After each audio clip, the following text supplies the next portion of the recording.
आता हे जो बोर्ड आहे खाली, मला एका माझ्या दर्शकानं पाठवला आहे की सिव्हिल हॉस्पिटलमध्ये हा बोर्ड लावलेला आहे आणि त्या ठिकाणचा एक डॉक्टर व्हिडिओ शूटिंग करून देत नाही आहे. तो डॉक्टर चुकत होता आणि त्याचं शूट करायचं होतं, तर त्या डॉक्टरने त्याला मनाई केली.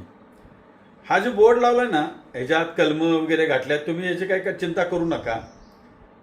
या बोर्डाप्रमाणे तुम्ही पेशंट जिथं उपचार घेतोय, ॲडमिट आहे, तिथले व्हिडिओ तुम्ही काढून प्रसिद्ध करू शकत नाही, हे योग्य आहे. पण सिव्हिल हॉस्पिटलच्या आवारातच व्हिडिओ काढायचा नाही असं म्हणणाऱ्यासने मी सांगतो, तुम्ही हे बोलून फसू नका, अन्यथा तुमची आबरू मी चव्हाट्यावर मांडीन.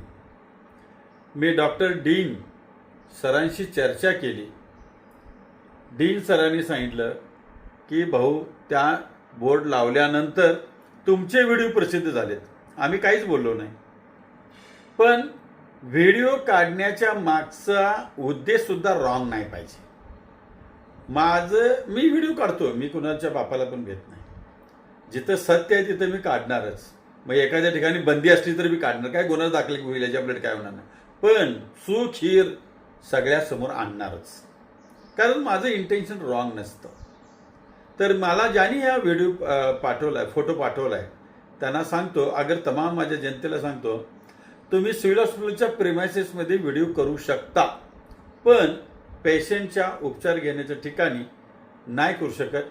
आणि तुमचा वैयक्तिक पेशंट असेल तर तुमच्या वैयक्तिक पेशंटचा तुमच्या माझ्यासाठी एखादा केला तर व्हिडिओ तो चालू शकतो, तो सामोपचार. तर याची काळजी घ्या, कायद्याचा पण उल्लंघन होऊ नये याची पण दक्षता घ्या म्हणतो. आणि व्हिडिओ काढायचा असेल तर भांडण तंटा न करता आपण दुसऱ्या समोरच्या व्यक्ती, कर्मचारी असो, डॉक्टर असो, कोणी असो, त्याचा इन्सल्ट होईल असं बोलू नका. तत्वाची भांडणं ठेवा. पण तुम्ही काय करता, त्यांच्या अंगावर वगैरे जाताना, हे रॉंग आहे बरं का. मी असल्या माणसांना कदापिही साथ देणार नाही, याची पण दक्षता तुम्ही घ्या. एवढंच सांगतो. धन्यवाद.